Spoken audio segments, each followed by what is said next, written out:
time. Guys, please stand up and move down one more seat. Or, I see what's going on. That's okay too. Just fill in every seat. Still got room in the second row. Don't start out by pushing hard on your pencil and making heavy dark lines right away. Watch what I'm doing, and as we build this and you start to feel confident that you've got what you want, you'll often hear me say, let's lock in this line, let's lock in this shape, and then I'll be darkening in those shapes and lines. Follow suit. And by the end of it, you're going to have an awesome drawing of a really popular character for about 20 some years now. Man, is it 20, almost 30 years that this movie came out? Anyway, it's called A Nightmare Before Christmas. Perhaps you've seen it or heard of it. It was based on a story by some guy named Burton. Yeah, you got it right. Tim Burton. Anyway, yeah, this is the original poem that Tim wrote that this film was based on. And we're going to draw the star. We're going to draw Jack, the Bone Daddy himself. All right, we're going to start with the circle. So I'm going to show you guys a great way to draw a circle. Put your hand in the air. Lock your wrist and elbow. Let your shoulder roll around, and you'll get a nice, smooth circle. Now, we're going to have his head up here, his neck coming down, and that cool bow tie he wears. So I got to leave room for that. So I'm going to put his head kind of in the upper half of my page, right towards the center. I'm going to roll my shoulder around. Oh, I'd say about 5 or 6 times, because I'm like you. I cannot draw perfect circles. So I'll draw in a bunch of them, and that way I can kind of pick and choose the lines that I think look good and let the others just kind of fade into the background. They will, trust me. I've done this before. Let's go ahead and start right at the top, and we're going to put a guideline down, and it's going to curve to the left and end up right down here at the bottom like this. Okay? There we go. This is just showing the way he's looking. He's looking at something over here on the staircase. The next line that we're going to put down is about halfway down, and it's going to curve down as it goes from side to side. This is the eye line. This is where the character's eyes are going to be sitting on top of that line, even though he doesn't technically have eyes. He's a skeleton, and so he's just got those empty sockets. But that's beside the point. Let's go ahead and just leave this alone for a while, his fabulous face. We'll head down here. We'll work on his long, bony neck. Right here, where this line, boom, ended up, I'm going to bring down 2 lines at a bit of a diagonal. And I've got just about as much hair as he does, too. So there you go. All right, there's his neck. Let's go ahead and draw in that cool bow tie. Hey, does anybody here know what Jack Skellington's bow tie is made out of? What animal? Go ahead, yell it out, girl way in the back. Bat. It's a bat. Yeah, several people said it, but I wanted to hear it from you. That's right. So we're going to draw the head of the bat for the knot. Right here. It looks like a big Dorito chip. It looks delicious. Anybody got guacamole? Yes. There we go. That looks good. I'm going to go ahead and lock that in.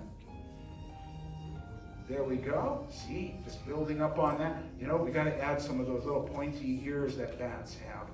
So I'm going to get one there. This one, maybe because of the perspective, should be ever so slightly longer than that one over there. I think it is just a wee bit.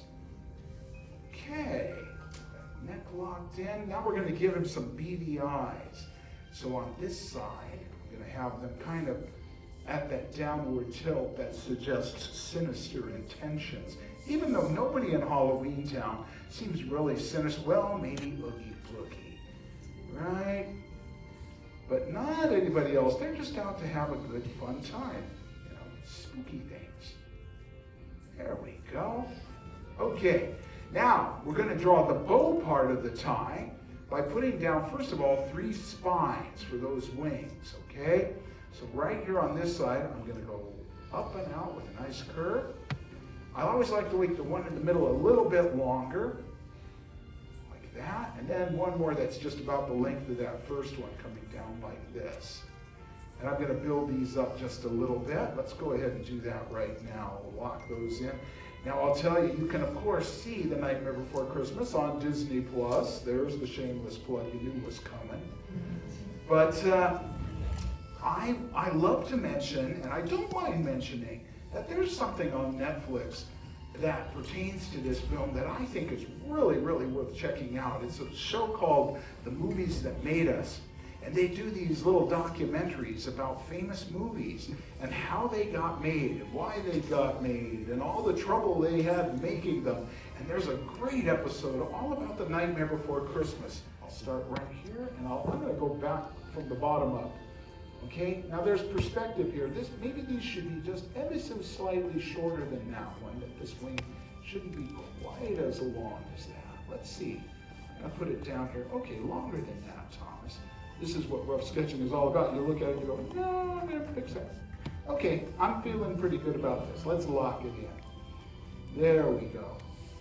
I will tell you that this book that I just showed you, it is just a poem. See, Tim was working as an animator for Disney. He didn't really fit in there because they were making movies like The Fox and the Hound. And even The Black Cauldron, as dark as it was for a Disney film, was just not quite Tim Burton's speed. So eventually he left. But he became quite a famous director of live action films. And after a while, Disney noticed that this guy that used to work for them was becoming the hottest thing in town, directing live action films like Pee-wee's Big Adventure and Beetlejuice, and then he got into the Batman movies. You know, there was just no stopping him. And somebody back at the studio went, you know, when that guy was working for us, he wrote this story and he sold us the idea. And they went, well, for goodness sakes, he's as hot as can be. Let's get him back in here and make a movie out of this thing. So they called him up and said, hey, we still got that Nightmare Before, would you like to make a movie for us? And he said, I'd love to, but I'm busy. I'm making this movie called Batman Returns. But he had a friend named Henry Selick. Not a lot of people realize it wasn't Tim Burton that directed the movie, it was Henry Selick. And Henry Selick is a brilliant director of stop motion animation.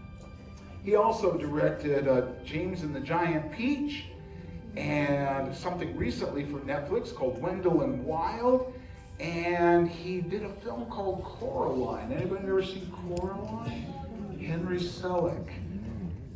Let's go ahead and put some pinstripes on those wings. You know, if you watch that program I was telling you about, you'll hear the story about how originally they had Jack Skellington all in a black suit, and he just disappeared into the dark backgrounds of Halloween Town. And they knew that they needed to come up with an idea, and Henry Selick was the one that did it. He got a little paintbrush and some white paint, painted pinstripes on all of the little Jack Skellington puppet suits. And then you could see him fine. Before we head back up to his fabulous face, I'm going to darken in the fabulous face of this bat, just like this, just kind of quick and dirty and sketchy. If you ever look at Tim's original drawings, they're very, very sketchy. In fact, he had a lot of other artists working with him on this film, designing various characters. And he said, I want your stuff to look weird and messy, just like my drawings do. So draw with your less dominant hand. Right-handed people draw left-handed, and everything came out looking real wonky, just the way Tim likes it. All right. Now let's lock in that head. Let's head up here and go all the way around that circle and get that locked in and draw in his wonderful, wonderful face. You know, it takes two people to be the voice of Jack Skellington. One, of course, is the man that wrote all the songs for the movie. Does anybody know what his name is? Danny Elfman. Yeah, Tim Burton's longtime collaborator, right? And so he did that, and he was the singing voice of Jack Skellington, but he was not a great actor. His strength is not in acting. It's in singing and writing music. And so they got a really good actor to be the speaking voice of Jack Skellington. His name's Chris Sarandon. Anybody ever seen a great movie called The Princess Bride? Yeah, if you haven't, check it out. Chris Sarandon is the evil Prince Humperdinck. All right? When you hear his voice, you go, hey, that's Jack Skellington. Okay, the eye line. Let's start with his eye sockets. There you go. This one is squeezed into this quadrant of our original circle. Big oval sitting right there on that line.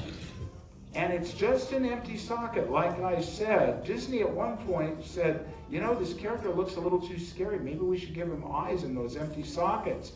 But Henry Selick and Tim Burton said, nope, we want to see if we can get the emotion out of him without the use of eyes.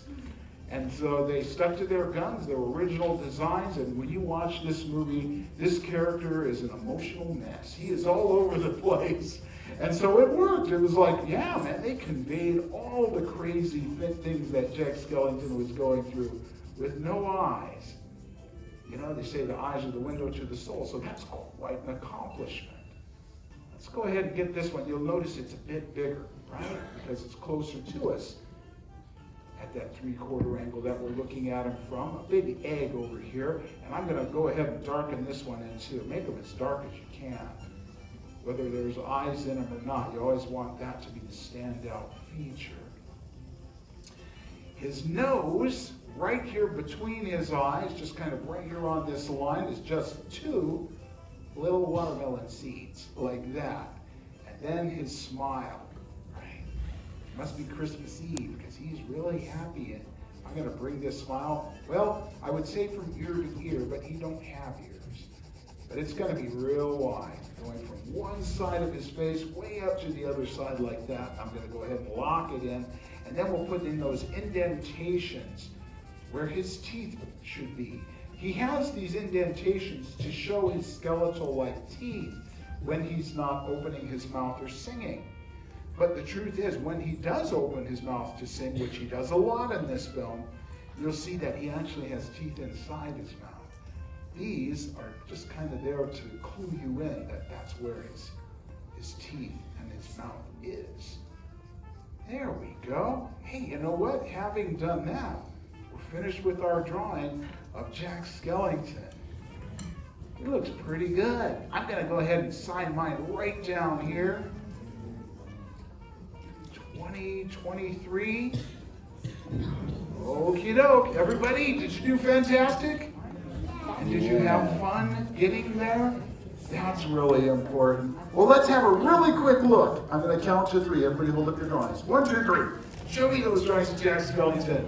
Fantastic. You really captured his pathos, you know? That elusive element. Great job. Way up in the back, I see him and I love him. Give yourselves a great big round of applause. I'm going to put my Jack Skellington aside and skedaddle on out of here. We got another class coming up real soon. We'd love to see you again. And until we do, this class is dismissed. Have a great day, everybody. Bye-bye.